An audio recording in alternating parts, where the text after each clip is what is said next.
네, 올해 첫 뭇별 예배죠. 오늘 본문은 요한복음 6장 60절에서 71절까지입니다. 같이 읽습니다. 제자 중 여럿이 듣고 말하되 이 말씀은 어렵도다. 누가 들을 수 있느냐 한데 예수께서 스스로 제자들이 이 말씀에 대하여 수군거리는 줄 아시고 이르시되 이 말이 너희에게 걸림이 되느냐? 그러면 너희는 인자가 이전에 있던 곳으로 올라가는 것을 본다면 어떻게 하겠느냐? 살리는 것은 영이니 육은 무익하니라. 내가 너희에게 이런 말은 영이요 생명이라. 그러나 너희 중에 믿지 아니하는 자들이 있느니라 하시니 이는 예수께서 믿지 아니하는 자들이 누구며 자기를 팔자가 누구인지 처음부터 아심이로라. 또 이르시되 그러므로 전에 너희에게 말하기를 내 아버지께서 오게 하여 주지 아니하시면 누구든지 내게 올 수 없다 하였노라 하시니라. 그때부터 그의 제자 중에서 많은 사람이 떠나가고 다시 그와 함께 다니지 아니하더라. 예수께서 12제자에게 이르시되 너희도 가려느냐? 시몬 베드로가 대답하되 주여 영생의 말씀이 주께 있사오니 우리가 누구에게로 가오리이까? 우리가 주는 하나님의 거룩하신 자이신 줄 믿고 알았사옵나이다. 예수께서 대답하시되 내가 너희 12를 택하지 아니하였느냐? 그러나 너희 중에 한 사람은 마귀니라 하시니 이 말씀은 가룟 시몬의 아들 유다를 가리키심이라. 그는 12 중에 하나로 예수를 팔자르라. 아멘. 하나님, 오늘 예수들의 배신, 제자들이 떠나는 모습을 봅니다. 우리는 어떤지요? 우리는 예수님 잘 따르고 있습니까? 어쩌면 날마다 주님을 떠나고 있는 건 아닌지요? 날마다 주님께 등을 돌리는 것은 아닌지 말씀을 통해서 다시 한번 우리의 믿음의 자리를 확인하게 하여 주옵소서. 예수님 이름으로 기도합니다. 아멘. 예수님을 따르는 무리가 얼마나 많았습니까? 열광하는 사람들이 많았죠. 기적을 보고 그렇게 사람이 안 불어나면 이상하겠죠. 그러나 웬일인지 예수님께서 이 무리를 흩기로 작정하신 것처럼 강한 말씀을 하십니다. 내 살을 먹고 내 피를 마셔야 한다. 그래야 생명이 너희들에게 있다. 이 알듯 말듯한 말씀 때문에 수많은 사람들이 시험에 들었어요. 그리고는 떠났습니다. 왜 그들은 떠났을까요? 왜 따랐고 왜 떠납니까? 왜 믿고 왜 믿음을 저버립니까?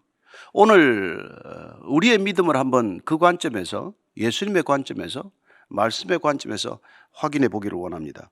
60절 61절입니다. 제자 중 여럿이 듣고 말하되 이 말씀은 어렵도다.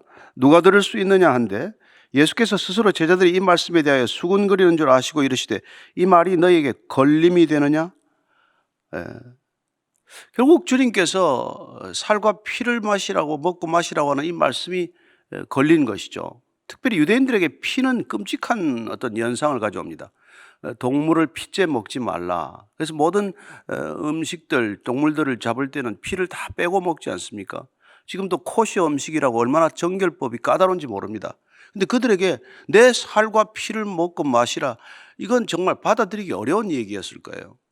그래서 다들 수군대기 시작한 겁니다. 불평이 터져 나온 것이죠. 도대체 이게 무슨 말이냐?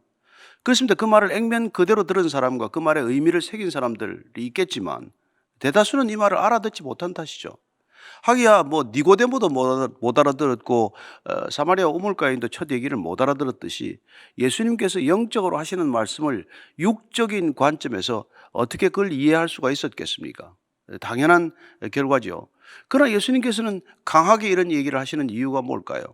이제 십자가를 지러 갈 길을 올라갈 텐데 예수님께서는 이런 말씀을 통해서 각자 믿음의 자리를 돌아보도록 하신 것입니다.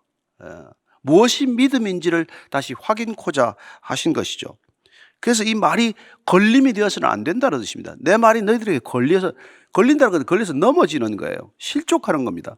근데 여러분, 실족하지 않는 게 복입니다. 마태복음 11장 6절입니다. 누구든지 나로 말미암아 실족하지 아니하는 자는 복이 있도다. 여러분, 재밌는 말씀 아닙니까? 예수님 말씀에 걸려 넘어지지 않는 게 복입니다. 예수님 말씀이 액면 그대로 믿어지는 게 복입니다. 어떤 복보다도 예수 만나는 게 복이고 예수님 말씀 듣는 게 복이고 그 말씀 고스란히 믿어지는 게 복 아닙니까? 근데 많은 사람들이 걸려 넘어졌습니다. 이상하죠? 38년 된 병자도 오히려 일어섰고 맹인도 눈을 떴고 어려운 사람들, 절망적인 한계 상황에 부딪혔던 사람들은 예수님의 말씀을 듣고 다 일어섰는데 왜 그토록 신앙이 좋다고 하는 종교 지도자들은 예수님 말씀에 걸려서 넘어졌냐는 것입니다. 예. 여러분, 예수님 말씀에 힘을 얻고 일어서는 사람들과 걸려서 넘어지는 사람들을 잘 대비해서 보시기를 바랍니다. 저와 여러분들은 예수님 말씀이 걸립니까? 아니면 힘을 얻는 말씀입니까? 예. 예를 들어서 삭개오 얘기를 듣는다든지 선한 사마리아인 얘기를 들으면 머리가 아파. 이건 힘들겠는데? 그렇게 걸려 넘어지는 겁니다. 이렇게 일어서는구나. 이게 믿음이구나. 머리가 환해지면은 그건 여러분들이 예수님 말씀에 걸려 넘어진 것이 아니라 예수님 말씀이 오히려 우리를 이렇게 세운 것이죠. 그런 차이가 있다는 것입니다.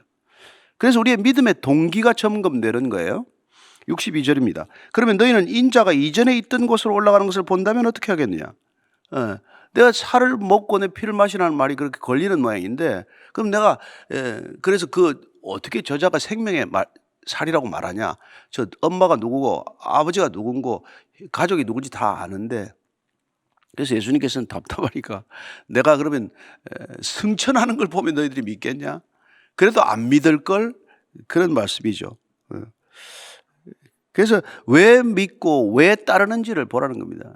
예수님 말씀은 다 이해가 되지 않지만 그분의 말씀을 믿고 따르는 자들이 있고, 내가 이해되는 만큼만 따르는 사람들이 있고, 내가 득이 되는 만큼만 따르는 사람이 있고, 내가 득이 되지 않아도 따르는 사람이 있습니다. 그 믿음의 동기를 보겠다는 것이죠. 63절입니다. 살리는 것은 영이니 육은 무익하니라. 내가 너에게 이런 말은 영이요 생명이라. 참 중요한 말씀이죠. 우리는 육으로 삽니다. 삼시세끼 먹어야 삽니다.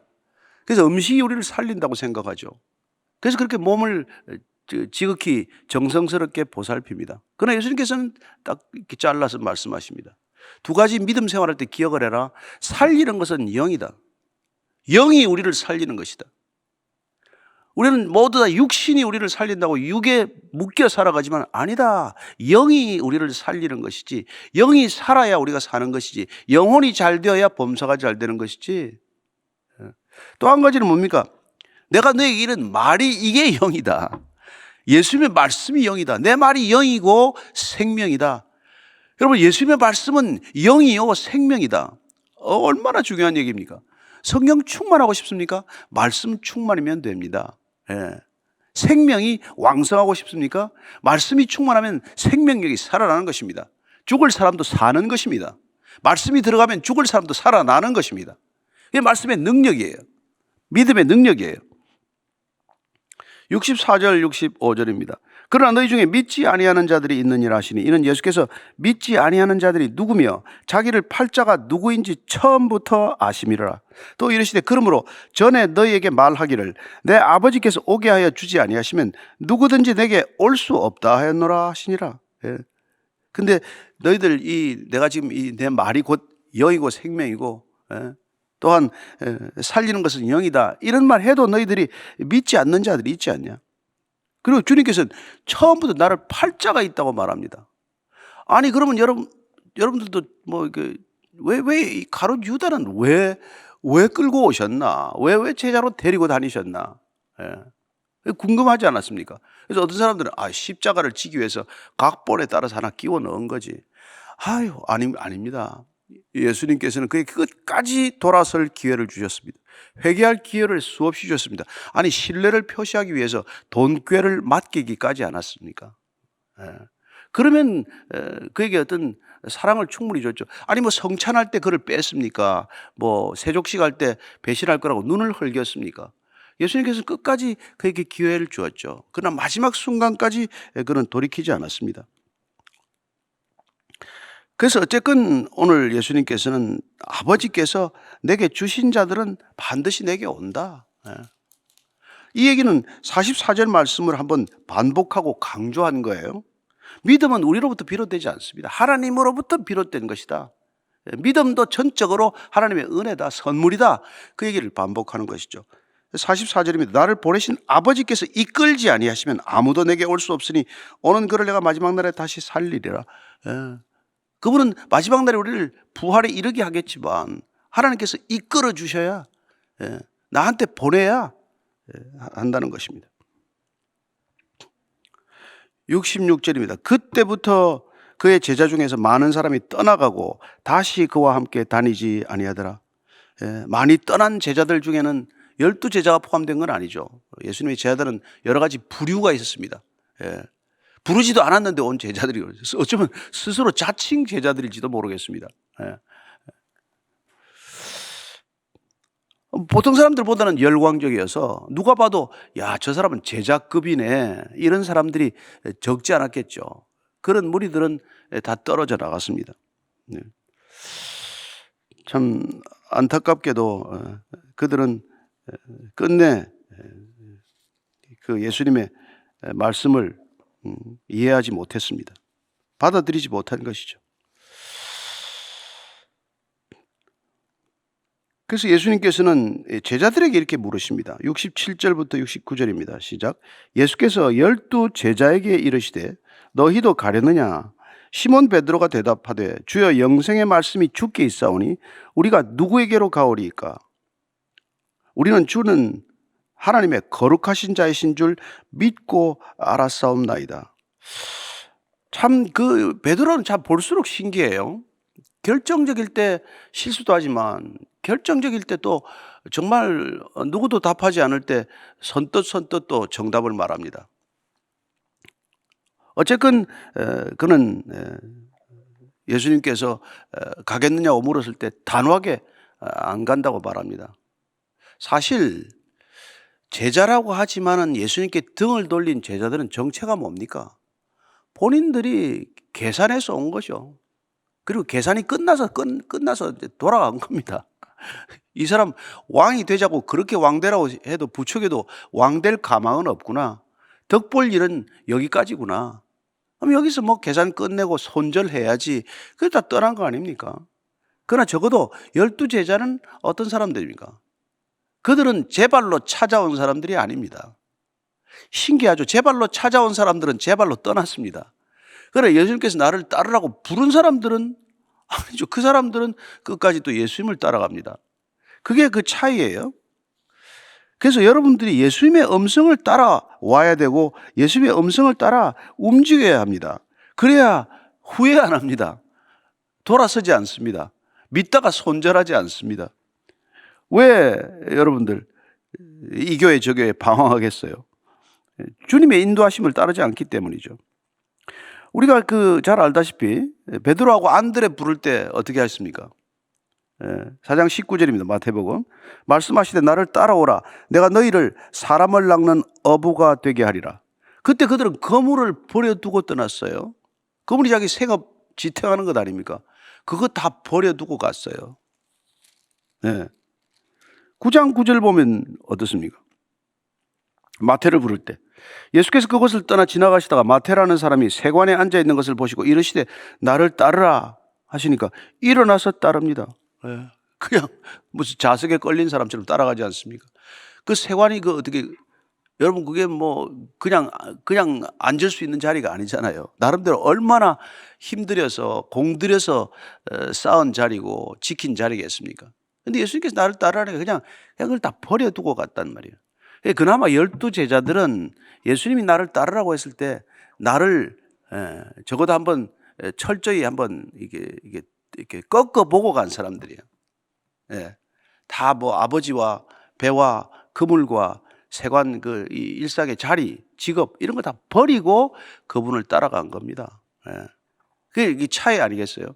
희생과 대가를 치르는 신앙과 희생과 대가가 없는 신앙, 섬김과 헌신이 있는 신앙과 아무 섬김도 헌신도 희생도 없는 신앙, 이건 여러분 전혀 다른 것이죠.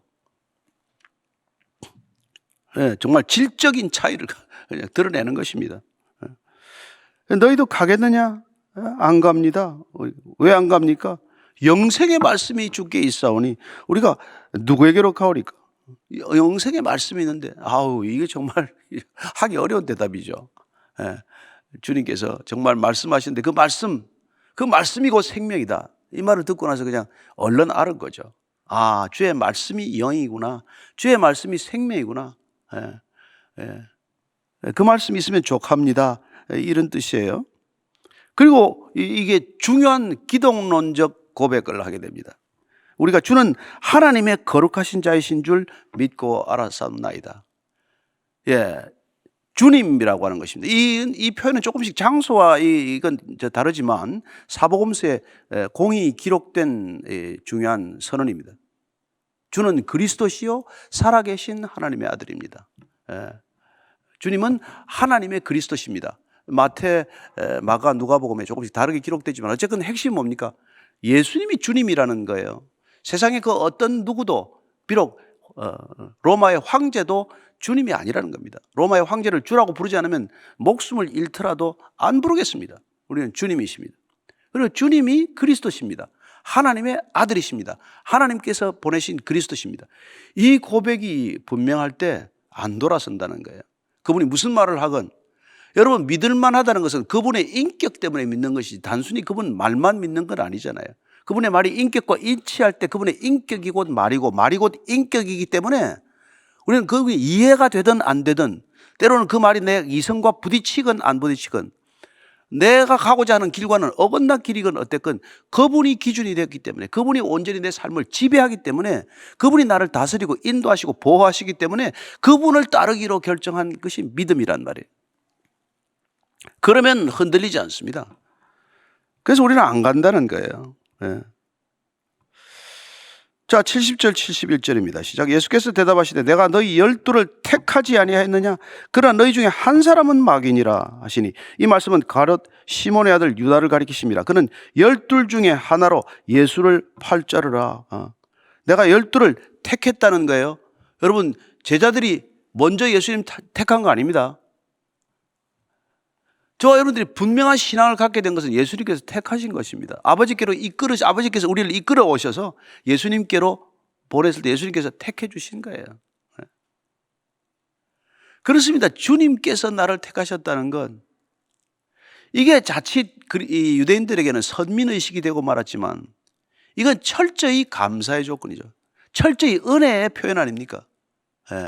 내가 너를 택하여 세웠나니. 주님이 우리를 택했다는 것, 이게 중요합니다. 근데 그 중에 한 사람은 마귀다. 좀 슬픈 얘기죠. 왜 주님, 마귀는 왜 택했습니까? 근데 마귀에게 너희 중에 한 사람이 지금 먹혔다는 거예요. 나한테 걸려 넘어지더니 마귀에게 덥석 물려버린 것이죠. 너희 중에 하나가 벌써 그렇게 됐다는 것입니다. 이 말씀은 가롯 시몬의 아들 유다를 가리켰는데 12의 하나, 얼마나 좋은 출발입니까? 예수님이 우리를 선택해 주셨다는 것, 우리가 예수 믿는다는 건 얼마나 큰 특권인지 모릅니다. 신적 특권이 우리에게도 주어진 것이죠. 하나님의 자녀가 되는 권세를 우리가 받은 것입니다. 사망에서 생명으로 옮긴 것입니다. 정말 죽음에서 영생으로 옮겨진 것입니다. 그런 택함을 받고 왜 실족합니까? 왜 등을 돌립니까? 왜 돌아섭니까? 왜 머뭇머뭇합니까? 왜 주저하십니까? 왜 여호와 니시를 향해서 줄곧 달려가지 못하십니까? 신앙이 그만도 못합니까? 믿음이 그만도 못해서 그런 믿음입니까? 믿음을 모르는 것이죠. 믿음의 가치를 모르는 것입니다. 십자가의 가치를 모르는 것이죠. 십자가가 우리에게 의의 옷을 입혀주었다는 것, 죄인이 의인되는 길은 이 오직 한 길이라는 것, 이걸 깜빡깜빡 놓치는 것이죠. 얼마나 답답한 일입니까? 그런데 이런 일들이 우리 일상 가운데 일어날 수 있다는 거예요. 그래서 정말 슬픈 일이지만 조심해야 된다는 것입니다. 참 우리에게는 그런 일이 없는지 있는지 한번 늘 돌아볼 필요가 있다는 것입니다. 그래서 우리가 이 가롯 유다가 실족하는 거, 이걸 잘 봐야 됩니다. 어떨 때 실족을 했느냐? 예수님은 변치 않는데 왜 내가 변했냐? 요한복음 13장 1절 2절입니다. 6월절 전에 예수께서 자기가 세상을 떠나 아버지께로 돌아가실 때가 이런 줄 아시고 세상에 있는 자기 사람들을 사랑하실 때 끝까지 사랑하시니라. 마귀가 벌써 시몬의 아들 가롯 유다의 마음에 예수를 팔려는 생각을 넣었더라. 마귀가 벌써 가롯 유다의 마음에 팔 생각을 넣었다는 거예요. 우리는 우리 마음을 내가 다스린다고 생각합니다. 우리는 내가 생각한다고 생각합니다. 아니요, 많은 생각이 나로부터 비롯되지 않았습니다. 여러분, 진화론은 우리 생각이 아니잖아요. 공산주의 이념이나 이런 게 우리 생각입니까? 자본주의가 우리 생각입니까? 여러분 누구의 생각이에요? 우리의 뭐 리비도니 무슨 뭐 에고니 슈퍼 에고니 여러분이나 제 생각입니까?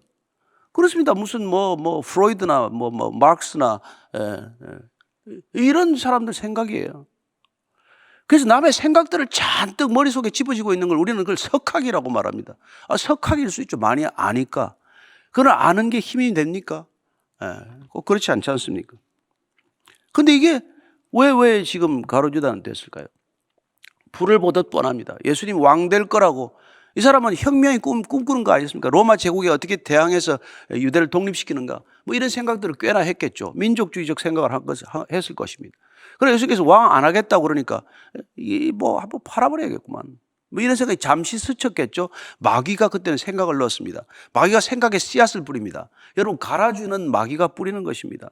나중에 알곡과 가라지가 갈라지는 이유가 뭡니까? 마귀의 생각을 붙들고 살았더니 가라주가 된 것이죠. 주님의 생각만 붙들었으면 알곡이 안 될 리가 없잖아요. 그러다가 나중에 13장 26절 27절이에요. 예수께서 대답하시되 내가 떡 한 조각을 적셔다 주는 자가 그니라 하고 곧 한 조각을 적셔서 가롯 시몬의 아들 유다에게 주시니 조각을 받은 후 곧 사탄이 그 속에 들어간지라. 이에 예수께서 유다에게 이르시되 내가 하는 일을 속히 하라. 여러분 이때는 사탄이 들어갔어요. 마귀가 들어갈 때는 조금 나았잖아요. 그런데 마지막 순간 성만찬의 순간에 아니 이거 이제 이분이 이제 십자가 진다고 그러는데 끝났구나. 얘는 도저히 내버려 둘 수 없구나. 그냥 바로 팔아야겠네 라고 할 때는 사탄이 들어갔다는 거예요.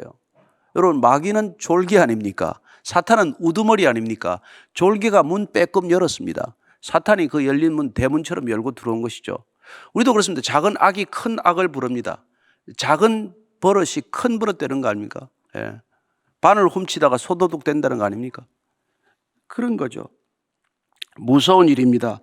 저와 여러분들이 생각의 문을 어떻게 지켜야 할지, 마음을 누가가 다스리도록 이 마음을 내어드려야 할지, 한 주간 동안도 깊이 생각하지 않으면 우리는 날마다 갈래길에 섭니다. 날마다 이 길인가 저 길인가 방황합니다. 날마다 주의 길 그리고 사탄의 길에 방황하게 됩니다. 여러분 하와가 뭐 대단히 잘못했습니까? 그저 이런 일이 우리가 날마다 일어난 일 아닙니까? 창세기 우리가 잘 아는 대로 3장 6절입니다. 여자가 그 나무를 보죠. 먹음직도 하고 보암직도 하고 지혜롭게 할 만큼 탐스럽기도 한 나무인지라. 여자가 그 열매를 따먹고 자기와 함께 있는 남편에게도 주매 그도 먹은지라. 이게 가롯 유다에게 일어난 일이고 우리에게도 날마다 일어날 수 있는 일이라는 것입니다. 요한이 다시 정리했죠. 1세에서 이 세상에 있는 모든 것이 육신의 정욕과 안목의 정욕과 이생의 자랑이니 다 아버지께로부터 온 것이 아니요 세상으로부터 온 것이라.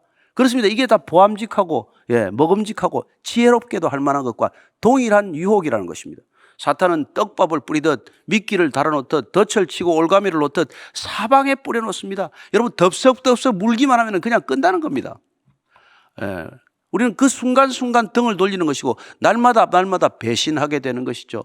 왜 주님으로부터 좋은 믿음으로 시작했다가 중간에 저렇게 많은 사람들이 실족합니까? 그리고 그게 남의 일입니까? 저와 여러분의 일이 될 수도 있는 것이죠. 한 주간 동안 믿음 잘 지키십시오. 올해 믿음 잘 지키십시오. 일생 믿음 잘 지키십시오. 일생 예수 믿는 것, 잘 믿는 것 이상 중요한 일 없습니다. 기도하겠습니다. 하나님 아버지, 오늘 무별로 흩어져서 예배드립니다. 제도와 형식에 묶이지 않는 참된 교회 되기로 결정하고 우리가 이 길을 갑니다. 주님, 어디서 예배를 드리든 신령과 진정으로 드리는 예배 되게 하셔서 이 예배를 통해서 내가 살아나고 우리 가정이 살아나고 이 나라 이민족이 살아나고 열방이 살아나는 꿈과 비전 갖게 하여 주옵소서. 예수님 이름으로 기도합니다. 아멘.